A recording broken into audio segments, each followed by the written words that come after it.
Welcome everyone to this observability clinic. Unlock the power of platform engineering with the new Dynatrace Kubernetes experience. During this entire observability clinic, as you can see, there is not Andreas Grabner is not hosting this observability clinic. I will try to do my best to host it as good as he is doing in every clinics that he has been moderating since over the last few, I don't know how many years, but during a lot of years, in fact. And today we're going to talk about the new Dynatrace Kubernetes experience. So I don't know if you've been listening to the recent press release, but we're going to share things about it. And to the best person to talk about that, I think, within Dynatrace is Florian Geigl, the senior product manager. So hi, Florian, how are you? Thanks, doing great. Thanks, Henrik, for having me. Really looking forward to this session. I think I got a lot of great stuff with me to show here, so really excited to get everyone into our new app and show what we did. So, as a reminder to everyone, there will be lots of things covering. We will try to give you a lot of value, so then you can look at it at your once you on your implement that in your environments. So, of course, we're gonna go deep on everything. So, if you have any questions during the session, please drop it. We'll try to make this session as much interactive as much as possible. So, we'll keep an eye on the Q&A if you're asking questions during this session. So, what are we going to talk about? Well, as you can see on the right side, I have this screenshot from the new Dynatrace Kubernetes experience, the application that has been announced a few weeks ago. And this is going to be the sharing, Henrik. I'm not sharing. This is oh, this is really a bad start, I think. Awesome. But much better, I guess. Much better. I just have Zoom. Why is my camera here? Oh, here, I can move it. All right. So, as you can see on the right screen, I have a screenshot from the new Dynatrace Kubernetes application. And Florian will talk about this, show you all the secrets about it. So be patient. Before we get there, I want to remind a few things related to platform engineering.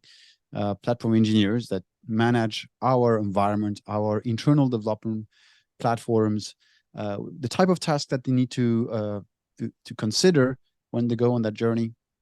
And you will see that at the end, the Kubernetes app that we have recently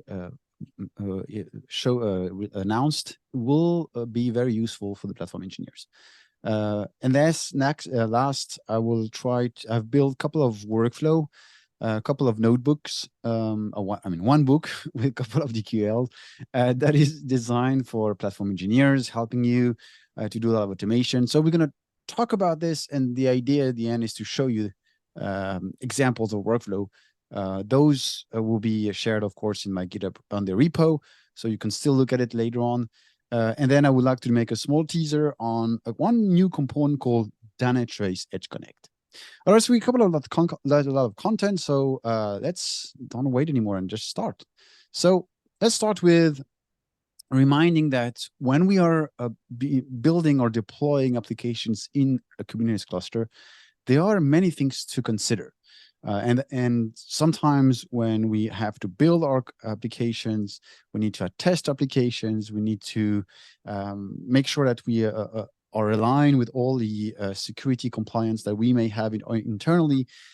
We have a lot of things in our plate. And so that's why it makes sense to utilize a team that will help us to be more efficient, more productive, and let us focus on only the things that makes our app, functional and runnable in environment. So the cluster itself, when you build application to the cluster, there are obviously things we need to consider, especially in design aspects. As you know, Kubernetes has health checks and readiness probes and health probes. So if you build an application, it's always beneficial that when you start building it, that you already add in the code of your app also health checks, readiness checks to include it. So then when you build your deployments, you can refer to them. Then, of course, there's another dimension related to the infrastructure level with Kubernetes is everything about resources, how much memory I need, how much CPU I need, and if it's a demanding component, how much replica do I need? So those are also the questions that probably someone who's deploying into a cluster will probably have asked these questions in his, I will have that in mind. The other aspects is security, because we are deploying pods and services, and those services by default can technically reach out to any components within our cluster. So do we want to apply encryptions or TLS between different services? Do we want to apply specific network policies to block traffic from specific services to specific namespaces, and so on and so forth? So basically applying the security policy that we may want to have in our cluster. And then, of course, aside of just the best practices or things that we need to consider, we need also tools to achieve our tasks. So CI/CD tools, chaos engineering tools, testing tools. Service mesh is going to be more for the security aspects, but there are a bunch of tools that we also need to be able to achieve all our tasks. And last, of course, is the observability. So to be able to measure the health of our applications in dev, staging, prod, whatever, we need observability, collect metrics, traces, logs, events, and so on and so forth. So that's why we cannot do that everything by ourselves. And that's why we need to rely on a specific team, the heroes, the platform engineers that will be there to do all the techie things that we may consider in the Kubernetes world.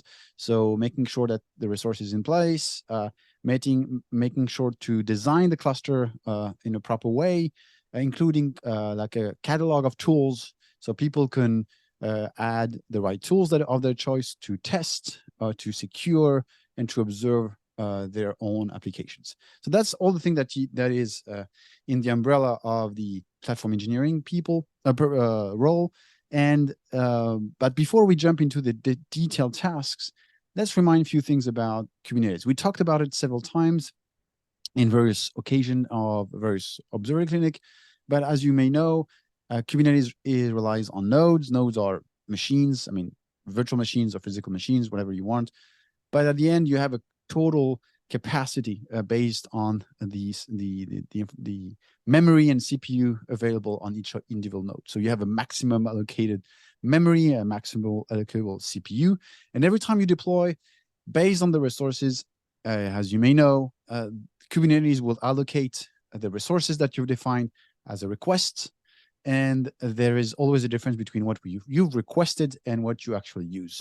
So here in this example, as you can see, we have requested lots of memory or lots of CPU.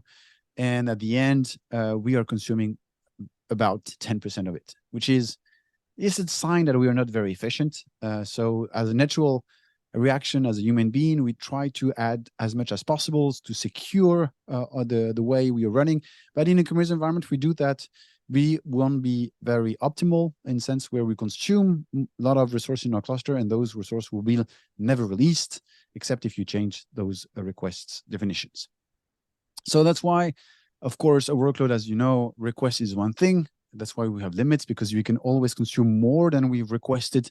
And that's where limits come in the picture, because we can limit technically the resources that a workload can consume into the cluster. So in general, what we need to do when we deal with a cluster to be able to take more applications or to take more workload into our cluster, we need to make sure that everything is efficient. And the efficiency, we'll talk about it several times during this webinar. And it's always looking what I'm currently using versus what have been requested. And you can maybe consume more, like I said. Maybe you can also check between the limits, also the usage versus the limits, and then adjust those two numbers to be more efficient. The other aspect about request and limit is that when you define them, Kubernetes will assign a quality of service. And quality of services, so QoS, is very important because at the end, kubelets and the scheduler will behave differently based on the value of the QoS. So we don't define the QoS. It's going to be defined based on the value of the request and limit. So if we have request equal limits, we are guaranteed. Request under limits, we are burstable. And last, if there's nothing best efforts, which means we need to have critical workload guaranteed as much as possible. I mean, less important workload in burstable, and few of them in best effort, because at the end, if you don't define limits, yeah, I mean, it could work, but at least define requests. But with no limits, you will be considered as best effort. So if you need to have like a representation of those 3 quality of services to make sure that if there's an eviction process and everything would run smoothly. Last piece is the quota. I mean, we're going to create namespaces for each team. Each team will be able to deploy things to make sure that one team is not eating the resources of another team. We need to apply resource quota on the namespace. I mean, defining how much maximum CPU a namespace can consume, how much maximum pods and this given namespace can handle, and so on and so forth, will be very useful to avoid any weird situation where one namespace is eating the resources of another one. So at the end, the things that we need to pay attention specifically in the section of when I provide a platform to my customers, to my users, to my teams, is infrastructure. Make sure that workload has requests. That's one of the best practices. Request has also memory limit. Maybe there's a big debate. Do we need limits in the CPU? I mean, here at least, let's talk about the memory on the limits, and then making sure that we don't have any inefficient workload in terms of resource definitions. So we're going to talk about this point later on. And then, of course, we may have some security compliance. We may want to, of course, make sure that we detect security issues during the runtime. So we need to make sure that our cluster and the application deployed in the cluster are secured as well. And last is the health. Do we have our cluster running? Do we have our nodes healthy? Do we have high throttling that could impact significantly the user experience or the app or the behavior of our applications?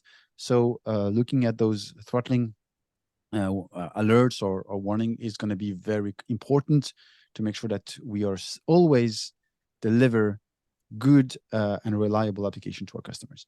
So question to you, Florian. So we talked about a lot of things here as an introduction. How can Dynatrace help specifically platform engineers? So you're saying I'm afraid it's hopeless. I don't think so. So we have a new experience in Dynatrace that helps you to tackle all these issues. So what we built is an app in the Dynatrace platform that's really for the people who are responsible for keeping Kubernetes clusters up and running. So think about platform engineers, think about Kubernetes platform operators. So there's many different ways how people call them, but anyone who's responsible for keeping a Kubernetes cluster alive will for sure want to have this application. It's not just for them. Also, there's people running applications on top of Kubernetes. Of course, there's also a lot of benefits for them. So that's the people we build it for, but now let's look at the app. Can I take over sharing? Yes. Give me a second. Whoops. Henrik, can you see the new app? I can see the app. It's wonderful. I can see that's awesome. Bottle Rocket cluster, the demo AKS, and so on. Yeah, that's already great. I mean, all the clouds here supported all the clusters in one tool. So that's awesome. But before we jump into details, I want to give you a rough overview of the app. So just to give you a kind of an orientation. So we start here, we have a filter bar. We can filter all the things that you can see down here. On the left, you got all the resources that you know from Kubernetes. You have your list of clusters. You have your list of nodes. You just click on them. You can use filtering. You can filter by labels. You can filter by distribution. So all these things are there. But that's just the basics. Now go back to the task of keeping a Kubernetes cluster up and running or owning one. So I always think about that in multiple steps. So the first thing is my Kubernetes cluster healthy? Because if it's not healthy, I don't really care if it's secure or if it's optimized, because why would I optimize a thing that's not really running? So how can the new app here help you to do that? What we built here is we have so-called health indicators on top. So they give you a 10,000 feet view on how's your entire Kubernetes environment is doing. So we can see here, 1 out of my 3 clusters has an issue, maybe running out of resources. I see there are some nodes having issues. I see namespaces having issues, like Henrik mentioned, probably teams are hitting their quotas. That's not good. That's something you want to look into. But you also get health indicators for your workloads. Maybe containers are crashing, crash loop backups, all the things that you really care about if you're operating a Kubernetes cluster. Down below, you get the table of your clusters. You again see the ones that have problem. You see the status of your API server. Also, you see the status of the related resources. So in this cluster, all 3 nodes have an issue. In this one, only 1. And what I really like about the new experience is that we took a new approach on how we bubble up events out of Kubernetes. So for me, warning events in Kubernetes were always a very strong signal telling me about the health of my Kubernetes deployments or about my Kubernetes nodes. And what we did here, instead of the usual way that you present these warning events in the tail view and you need to dig through it, get rid of the noise of all the events and figure out what's really going on there, we're really bubbling up the most important warning events here, and we're aggregating them for you so you can see the most frequent ones that are currently occurring in your cluster. So here we'll see in one cluster, there's eviction thresholds being met. In the others, there's some moon killing going on. We can also see health of the namespaces, and we can also see all the warning events coming from workloads like unhealthy. If your readiness probe is not working, basically exceeding the time that you set, this will also trigger warning events, and you get them here right up in your face, aggregated, easy to read. So that's that. For nodes, of course, we're also bubbling up node conditions, like everyone cares about. If there's a memory pressure going on in your node or any other condition, they would bubble up right here. Again, seeing all your warning events that you care about your nodes. So that's all there. Let's go back to the cluster list and look at the details of one cluster. Like we picked the bottle rocket cluster here. And what you can see again here is, again, the health status managed by Davis. So currently there's no problem for the cluster itself. The API server is being monitored, CPU is being monitored, so CPU request saturation is not happening, all is good. Same is happening for pods, we're taking care of that for memory and also for pods.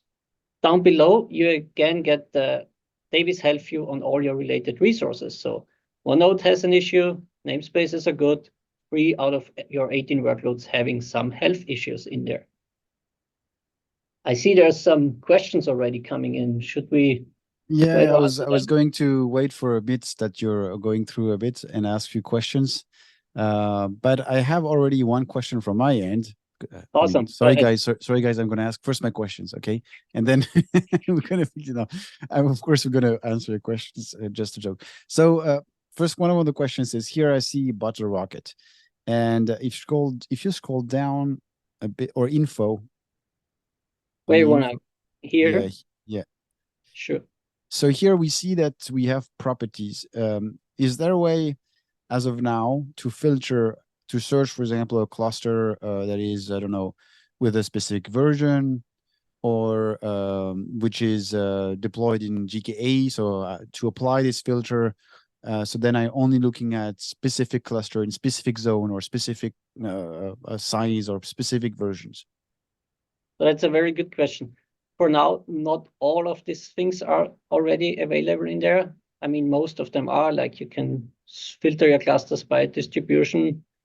You can not do it yet for version, but we are planning to expand that. So this is definitely gonna be better. But the idea is really give you powerful filtering capabilities so you can slice and dice your environment however you want.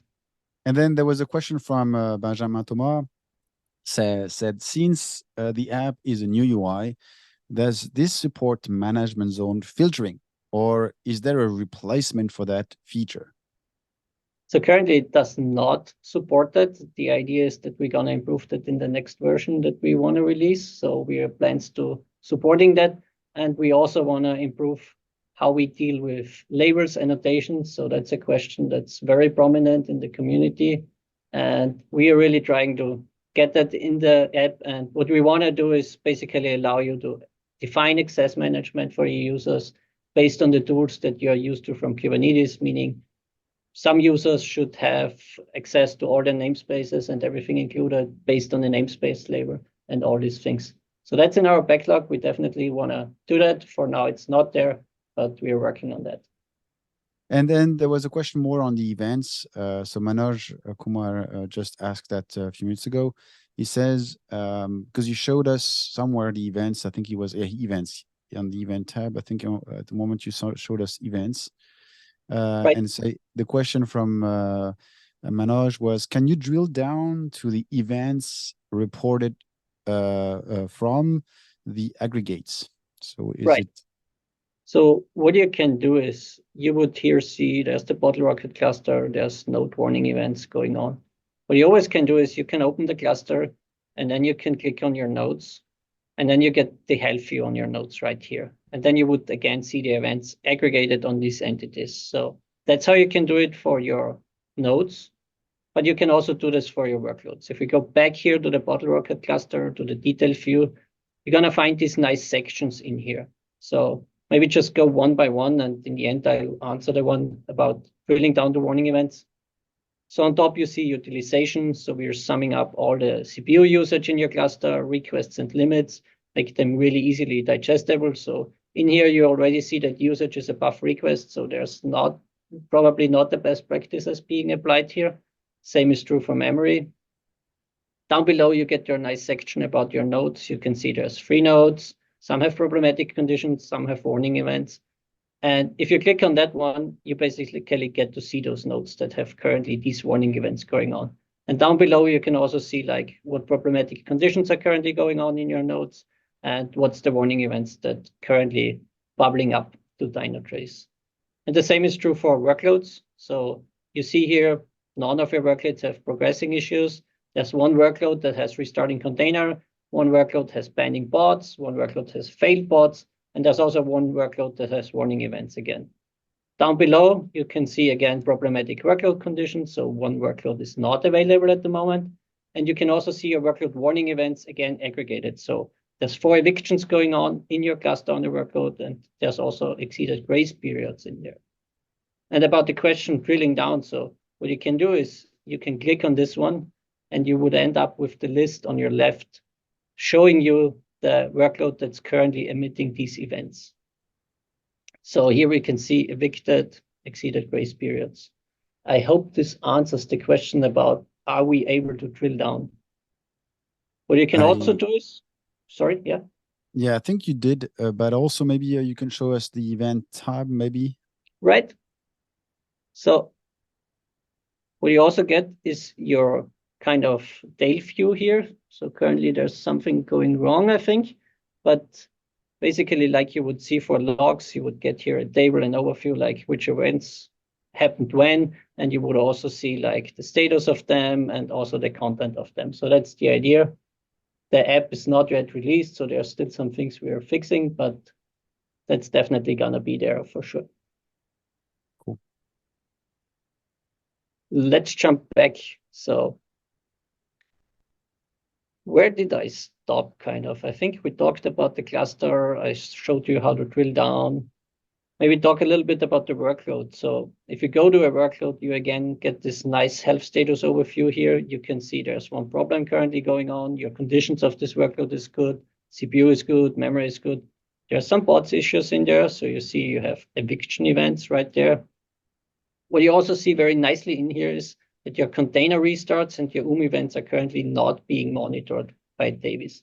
So in this case, someone purposely decided that they don't care about this state and they configured basically the anomaly detection to ignore them. So that's also easily possible. Down below, so again, the same. Related to that, I'm going to ask, sorry to interrupt you, a question about anomaly detections. So you mentioned you see here the card with Davis, so with the various problems related to the previous out-of-the-box alerting that we introduced in a couple of releases ago. So where can they enable or disable the rules here? So that's going to be a big jump, so I'm going to do it slow. So on the top here, there you see anomaly detectors. And if you switch to this view, what you see is all the anomaly detection that's being evaluated in the back. And you get also a nice summary. So currently ready set endpoint monitoring is active for all your clusters versus CPU request saturation is not active for all your clusters. So it's inactivated for some of your clusters. You get the same for nodes. And if you go to activate, you basically end up in the page where you can configure all of these alerts. And you also can customize them to your needs, like maybe some threshold changing, maybe some sensitivity changes. So whatever works best for your environment here. Out of the box, we configured them with sane default. So of course, we have an opinion when you should be alerted on these things. And that's what you get out of the box.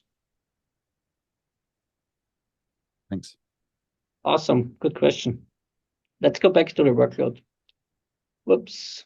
We were at the workload that has some issues. Let's go back there.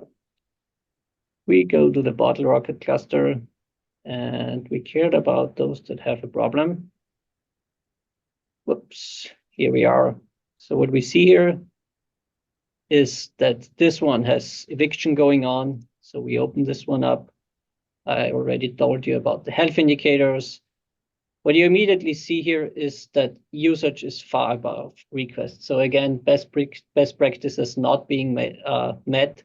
And this basically leads to a memory pressure on the nodes that you have. And that's why all of these bots are being evicted by Kubernetes. So you can also see here, the workload is not available anymore because the bots are being evicted. You can see the events down here. And apart from info, or also utilization over time. So you might want to know, like, how did the CPU usage change over time? You get your events, you get your logs, you get also your SLOs, but most importantly, you know, like this team is not following best practices of Kubernetes. So you care about who's owning this workload. And what you can do with Dynatrace is you can go to the ownership here. And here we immediately see this workload is belonging to the compute team. And they also have a Slack channel where you can reach out to them and basically start talking to them that they should adhere to Kubernetes best practices, adjust their requests, adjust their limits. So that's a manual way of doing that. Later, Henrik is going to show you how you can automate all of this. What you also got in here, I mean, we talked about health now a lot. I showed you some ways how you can figure out what's going wrong currently in your cluster. And let's say you fixed all of that. Of course, you also care about vulnerabilities. So what Dynatrace also allows you is you get all your third-party vulnerabilities. We're going to check for code level vulnerabilities too. So that's also all integrated in your app. For example, if we go now to a Kubernetes cluster, in a second, let's go to the bottle rocket one. So if I change this one, it stays in the vulnerability, which is also very nice. I can focus on one thing and switch around the resources that I'm looking at. And I immediately see here's likely an outdated Kubernetes version in place that has some known third-party vulnerabilities in there, which I might want to fix, of course. So that's that. Are there any questions we want to answer, Henrik, before I move on to talking about optimization? We have plenty of questions, but I think you will indirectly answer them later on. So I will don't pick any questions so far. I will try to. You will probably answer them automatically when you go deeper, and also Awesome. part of the other questions I will answer. I'll answer them when I cover my piece. Perfect. Awesome. So let's move on. We talked about health. We talked briefly about security. A lot of time I also hear people trying to optimize their Kubernetes cluster. And we now have a new approach of how you can look at your clusters, nodes, namespaces. So we introduced so-called perspectives, or let's just call them perspectives. And here we care about health. So you can see all your clusters with all the most important health signals just below. But if you now want to optimize it, you care about utilization. So you switch to the utilization tab, and you immediately can see like how much CPU slack is going on. So Henrik mentioned if the usage is below requests, you have some wasted resources. People often refer to this as slack. And what we see in here is that there's a lot of slack going on in this cluster, for example. So there's 11 cores being wasted. The usage is very low. The requests are almost at 100%. So we want to look at that. And we can do that by switching to its namespaces. So we are now at the namespaces in this cluster, still in the utilization tab. And we can, again, sort these things, for example, by requests. And what we see here is the online boutique is currently requesting 4.8 cores of CPU, but it's only using 200 something millicores. So obviously lots of resources wasted here. We go to the workloads, we stay in the utilization view, and we can again sort by requests and seeing load generator is not really using what it's requesting. Card service is not really using what it's requesting. So what we would do is, of course, we could again open this up, go to the ownership, find out the team, talk to them to adjust these things. Again, manual approach, and Henrik will tell you how to automate these things. So that was that. Talking about workloads, of course, you can also look at nodes utilization. Let's, for example, remove the cluster here, and we can immediately see all our nodes across all your clusters. We can sort them by their CPU request utilization, and we would immediately see there's nodes almost being blocked entirely by requests, but usage is very low. Probably you only care about certain nodes, like let's say you only care about the ones that have this role as a worker. So you can filter your nodes by label, apply it, and it would immediately reduce this view on only the nodes that have the worker label on them. So excluding all the ones that are being part of the control plane. What people also very often asked was, so I'm updating my Kubernetes clusters. I want to understand what's the kubelet version my nodes are doing. And you can also do that by switching to the metadata tab that we also introduced. So you can see here one tab focusing on the data. Let me remove just briefly the filter. So again, you would see all your nodes. You would understand the provider of these nodes, and you would also see the kubelet version right next to it. All of these views are, of course, configurable. So like here, currently it's also showing labels.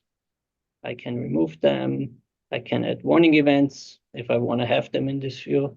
And as soon as you do that, you will see this small symbol right here, meaning you change this perspective and it will persist until you decide to reset these views back to the out-of-the-box states. So lots of ways to also configure what you see in there and adapt to your needs. So is this view saved at the user level, or is it saved for the entire tenant? So that's saved at the user level. For now, you just configure your own views. Going forward, we have ideas to make these kind of shareable. So what you want to have probably is you create a perspective and you want to be able to share it with your team. So we have ideas about that, but currently no really landing zone when we want to do that. So I think there was a very good kind of walkthrough through the app, seeing all the different things that are in there. Lots of value. I really like that it's bubbling up the most important information, like the warning events, health indicators. So I think that makes it really easy for people to control their Kubernetes environments. And the obvious question now is, what do I need to get this? So we also revamped the onboarding in the new app. So you can click here on Add Cluster. You would simply select the distribution you're running Kubernetes on, like Geigl, Autopilot, OpenShift. Then you would decide on what you want to have. So you can either have Kubernetes observability, meaning you get all the value that I just showed you in the app. You see your pods, you see resource utilization, all these things are in there. And on top, you can also get application observability. So you can decide that also on top of Kubernetes observability, you want to have APM for all the apps that are running inside your cluster. So you would get distributed data tracing on top, application performance monitoring, code profiling, and also the digital experience app by Dynatrace. And for that, you would only need to configure a cluster name, find a network zone that's recommended.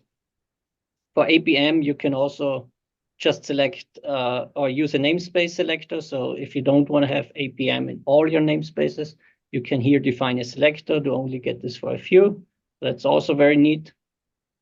You generate some tokens, download the YAML file, just run the Helm command that we provide here.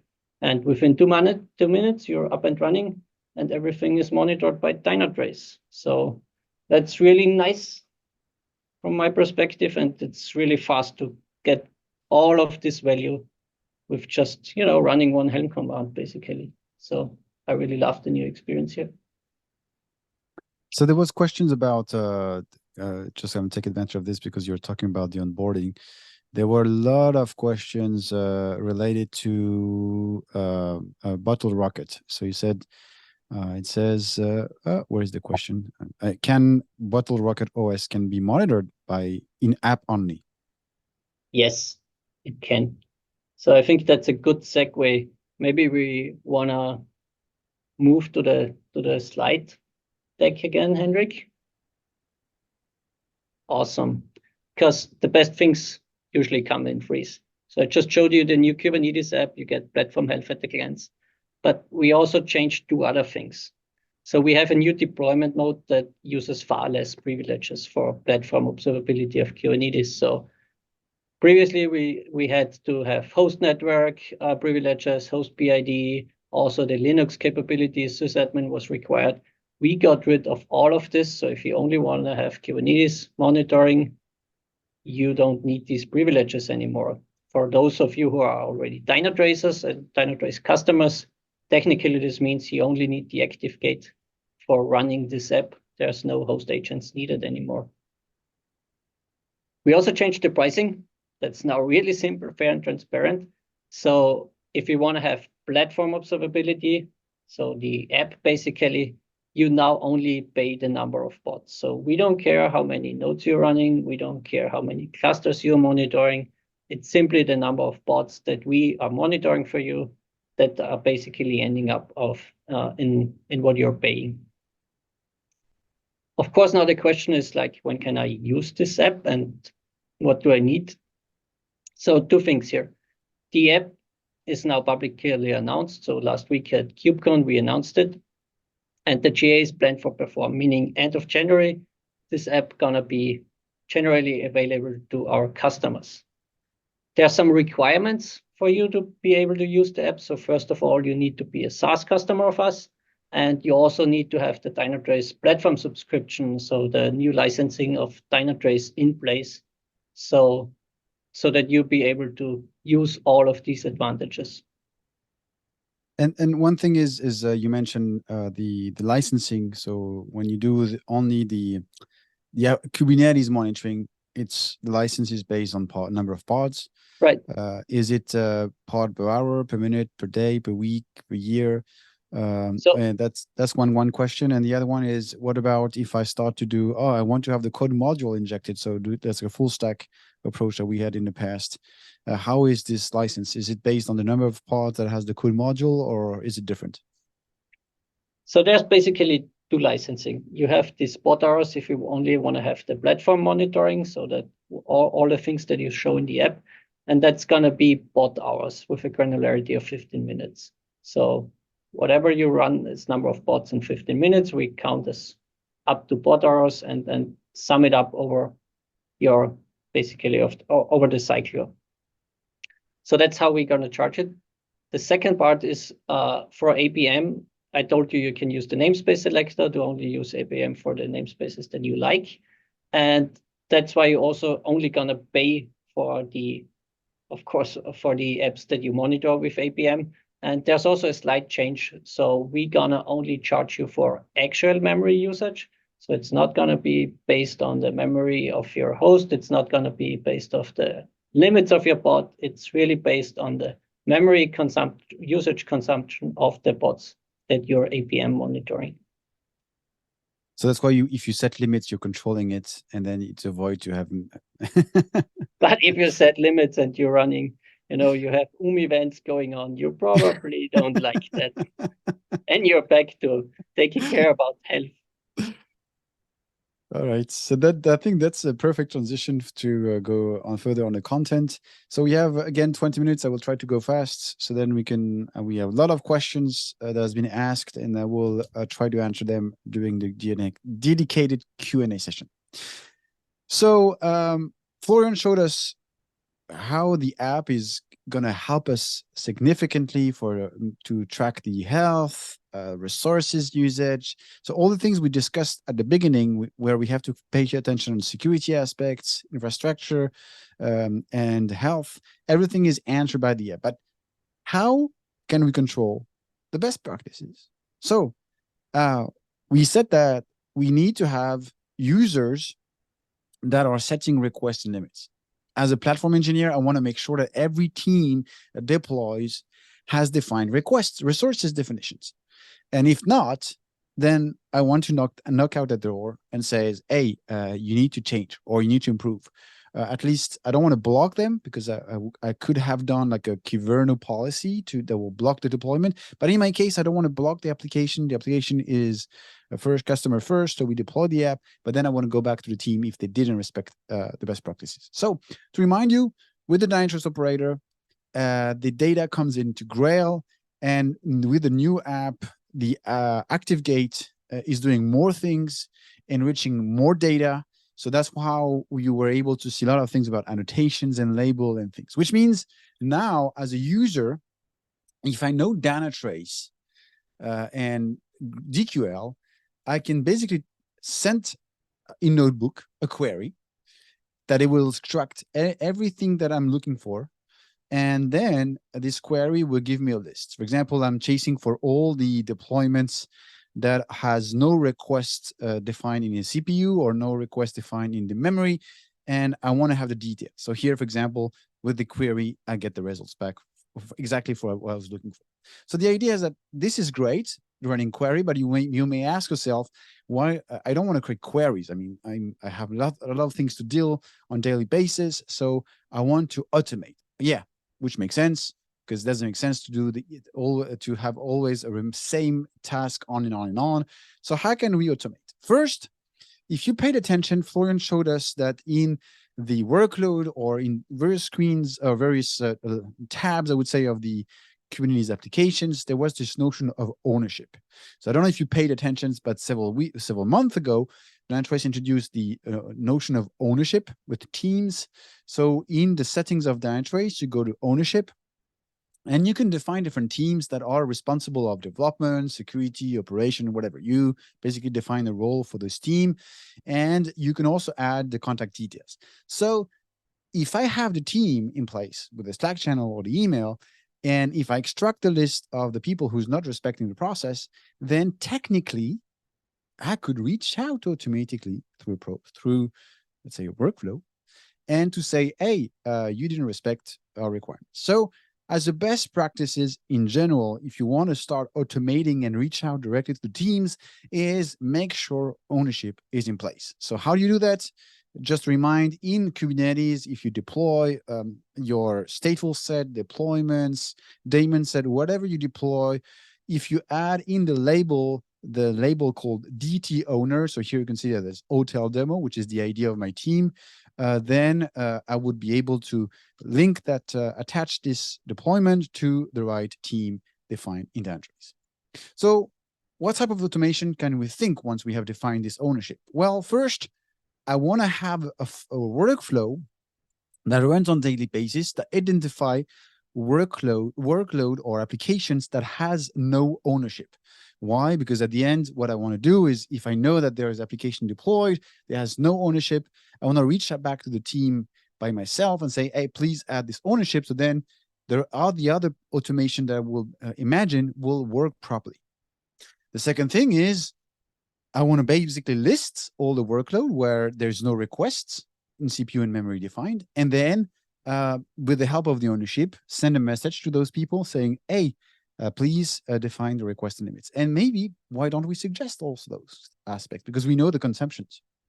So then we can also imagine to list workload also that has no limits, at least in the memory side.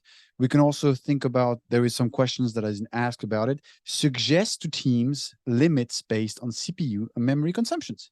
CPU, I would say no, because you could have, it's more complicated to tune it properly. But in the memory side, why don't I basically try to optimize? Let's say I know that the request is not well defined, and we are not optimizing the way we are allocated our resources. Why don't I think about reducing it? So having makes a workload to do that. Also, we can think about why don't I clean up workload stuck? Because in Kubernetes, as you know, there is a lot of workload that could be stuck in terminating state. There are workload in pending states. Maybe we want to delete them to release the scheduler and then be able to schedule the more priority workload. So those things we can consider that.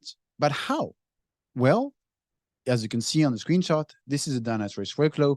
So the idea is that. So here, let's cover the one that we will suggest a better usage of the resources. So what will be the journey? Step one, I need to figure out an indicator, a KPI, that will help me to keep track on the efficiency of the team.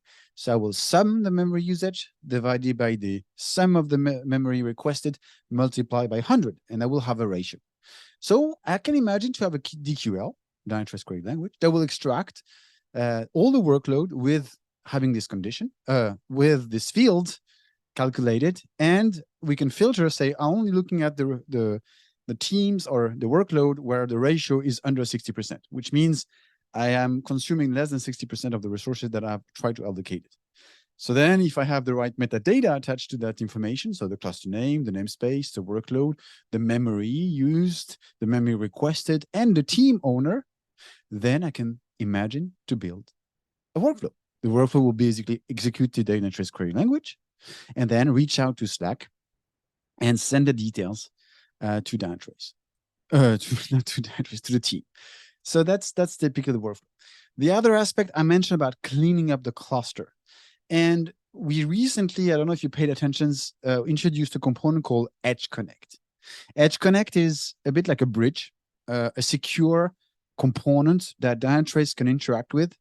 And this basically, once you deploy Edge Connect, it's going to be connected to Dynatrace, and then the connection is secure, like the secure tunnel, which means you can send query requests to Edge Connect through that tunnel, so even without going to the open internet, and trigger some actions. As of now, it's mainly like a bridge. So if I intended to interact, to kill some workload or do some crazy things, you can basically at the end, deleting a pod or creating a pod is interacting with the Kubernetes API.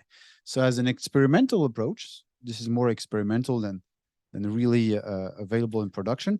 I will deploy Edge Connect in the cluster.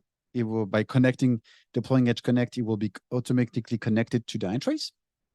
And I will assign, let's say, a URL, a test 123. And then every time I send a query from Dynatrace test 123, it will understand that this is an Edge Connect connection. So it will send this request into that tunnel. And then if I want to basically send a request to Edge Connect, but then Edge Connect needs to interact with the Kubernetes API, I will add like a sort of proxy rules in Envoy, and that will match with the Kubernetes API. So that will be a way, for example, to delete workload or clean up workload that may be in the cluster. And this, again, this is technically how you do it with Edge Connect. But Edge Connect is going to be only one component that will be part of the workflow where we basically send just an API request. So I talked about a lot here. I've prepared an environment as usual. Here is the GitHub account, repo, sorry, GitHub Dynatrace Perf Clinics, observability clinics dash unlock Kubernetes powers. I have a lot of things deployed. So I have Kuma, I have Dynatrace Operator, I have Hipster Shop, Hotel Demo, and so on. And here, what I want to do is basically walk through the automation that I've prepared. So let's open my tenant, which is here. Here is the tenant, by the way, and in the Dynatrace, you will find all the workflow and notebooks that I have. So everything starts from a node perspective. Everything starts from a notebook perspective. So you have opened my notebook, already prepared like a specific notebook here for platform engineers. You remember, I want to see DQL detecting all the workload with no ownership. So I can run that query. You may ask yourself, yeah, this is kind of complex. How can I build that? Well, something that Florian didn't mention.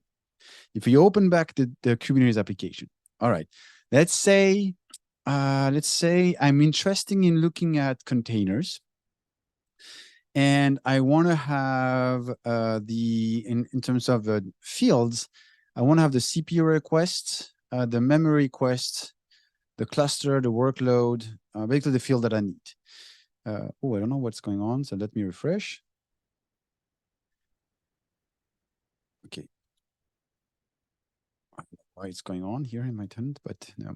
So here, yeah. So here I have some the fields that I've defined, and then here I don't have results. I don't know why, but let me say that I'm interested to get the data displayed here, but I want to have the query that is running behind the scenes. So if I click here on the three dots and I click on open with, I can say open that in the notebook. So what we'll do, I select the notebook that I'm interested in. Here is my platform engineer notebook. And now if we go to the platform engineer notebook, if we scroll down to the bottom, then it has added the query that I was looking for. So at the end, you can basically start from the app, filter things that may be interesting for you, and then extract the right Dynatrace query language. So then you are not starting from scratch. You are at least helped by guided by the app with the data that you see in the application. So this is what I did in my case. So I have one workload here. If I run it, I'm looking for all the apps that is where there's no ownership defined, and I'm filtering only the on let's say non-application namespaces. So Dynatrace, Kubesystem, Falco. I mean, I have a couple of applications here, so I don't want to have them being in the scope of this request because I don't want to add ownership on those components, but I'm fishing for the app itself. This is interesting. It's like my environment seems very, very slow. Let me open. That's the beauty of a live. Yes, it's always, if it's live, you're gonna have glitches.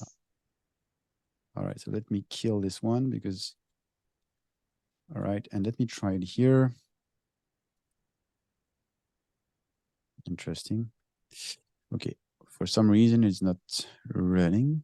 Okay, well, never mind. So I have prepared a couple of notebooks. This notebook has been extracted. So here is an example of all the workload where there's no requests memory defined. I have another one with workload without any request defined. And you can see that I have all the details and I have the ownership of the team. So which means then I can think of building a workflow. So what type of workflow? So if I go back to workflow, I have built several workflow here. I have one, let's say, that will alert, that would alert the Slack channel of the performance engineers, all the workload that has no ownership. So let me open my demo works Slack channel, and you can see here in general it says several workload has no owner defined. So it sends me for the cluster which namespace and which workload has no ownership. So which means I can take actions, ask the team if I know who is in charge of the product catalog service. I can ask the team to adjust, and then they will set the right labels, and this will be resolved. So if I run that on a daily basis, at least I'm reducing this. That's the first thing I mentioned, having at least keep track on who is respecting or not this aspect. And then I have another workflow where, again, I run the query that I had from the CPU and request and memory limits requests to see if there is no limits defined, no requests are defined and on the CPU and on the memory. I'm getting the owners, who is the owners of that workload, and how I can reach out to them through Slack, through emails, and then I'm doing some calculations with the Slack channel, and then at the end, I'm sending to each team to the right channel dedicated message. So if I go back to Slack, you can see here I have the Hipster Shop channel, and we can see that there is a text say, this cluster with this namespace. Oh, this is the other workflow I wanted to show you. Here it says best practices. So here it says card services is missing the CPU and the memory. So at the end, with this, I can know, I'm alerting the team that this specific workload in this pod name that is currently running it has a missing requirement, and we also specify which container where you need to adjust the CPU and memory. At least define a request on memory and CPU. And the last one workflow that I did also is, I didn't show you the Edge Connect because I think we are running out of time. So I'm just focused on this one, is doing the same thing. I'm doing the query to get the usage versus the request. I'm calculating my ratio that I explained before. And then if I have the ratio under 60, I'm just filtering that out this, only the workload that is under 60% of efficiency. And then what I try to do is to suggest a new value. So if you go back to Slack, you can see on the last message that was sent here, it says, for example, for this this cluster in this namespace, in this specific workload name, the current memory usage is 170 megs. The current requested is none, so there's nothing defined. And what we suggest is 166. So you can see here, if you play around with the data that comes from the Dynatrace app that has been enriched, and you utilize DQL and utilize workflow, you can start doing crazy things. Like explained, we give you the keys. So either you just use the app, or if you understand what's behind the app, you can start doing very, very powerful things in your environments. All right, so small teaser for Is It Observable, the YouTube channel. Let's check it out. There's a lot of content. And let's cover the questions. I see that there's tons of questions. Let me go one by one. So there is, can Davis AI help settings efficiently resource quotas? As of now, in the current version, there is no features that is doing this, but maybe, I would say, maybe we'll see what's going to happen in the future. But as you can see, even if you don't have Davis, if you understand DQL, you can still, suggest the right resources, definitions, or even the namespace resource quota. If there's missing, maybe you can suggest by summing all the usage of all your workload, which will be the desired quota for that namespace. I think also when I walked through the app talking about utilization, you could easily see that you're able to drill down in the ones that are not really optimized. And I mean, if you look at the overview again, you would immediately see where the usage is. So that's where you likely want to have your requests or slightly above. So that's what I would do. So there's a question from Paul. It says, we tend to run our cluster multi-zone. Is there a way to see the metrics splitted by zones? That's a good question. I would need to understand like where the information is available, so I'm not able to answer that right away. So depending on how the zone is reflected in the metadata of Kubernetes, it might work or it might not work. Hard to answer right now. So Adrian Holland, is this Kubernetes view also available in self-hosted Dynatrace? No, this is the new Dynatrace Kubernetes application requires Geigl. So it's 100% for the moment a SaaS feature. So if you do our managed, you won't be able to get advantage to it. I think we can add to that. So there were a couple of questions about what do we need to do. I think, as you mentioned, it needs to be SaaS, it needs to be Geigl, and you need to have the Dynatrace platform subscription in place. That's what you need in terms of licensing to be able to use the app. Yeah, that's there is plenty of questions. When will this be available in the SaaS? You mentioned it. End of January with Perform. Hope to see you there. Then it says, Richard Warren, where do you set who sees the notification and which problem gets sent? So not straightforward to answer. It depends on how you tackle this. I mean, you could either use workflows as Henrik showed, but you can also use the profiling, the alert profiling that we support from Dynatrace, and use your already existing ways of routing these alerts to the right team. So both ways possible, whatever suits you. There's a question. So we are using Goldilocks to get the recommended request and limits values for workload. Is this something we could see with Dynatrace as well? So, as I think Goldilocks is based on the metric API of Kubernetes, looking at how it's consumed on an aggregated view, and then suggest some requests and limits. I think here, because we have more history of data in Dynatrace with the usage, we can think about throttling and everything. We may be more efficient in suggesting the right values. Again, as of now, there is no features that is doing it. Maybe in the future it will. But as I showed you in briefly with this workflow, you can already think of using DQL to extract, build a workflow, and then suggest those values to the team. So it's technically possible because we at the end we have the data stored in Dynatrace. There's a lot of more questions, but we already at the top of the hour. So for those we didn't had the chance to answer to your questions, we will get back to shortly with an answer to your questions. So thanks everyone to be here connected during this hour. Thanks, Florian, to reveal all the secrets of the new Kubernetes applications. Thanks, Henrik, for having me. It was great. Yeah, well, I always like to interact with you guys. It's always a pleasure, and also push some new features for Kubernetes. That would be great. But all right, thanks everyone. Have a great evening, and see you soon for another Observability Clinic. See you. Bye bye.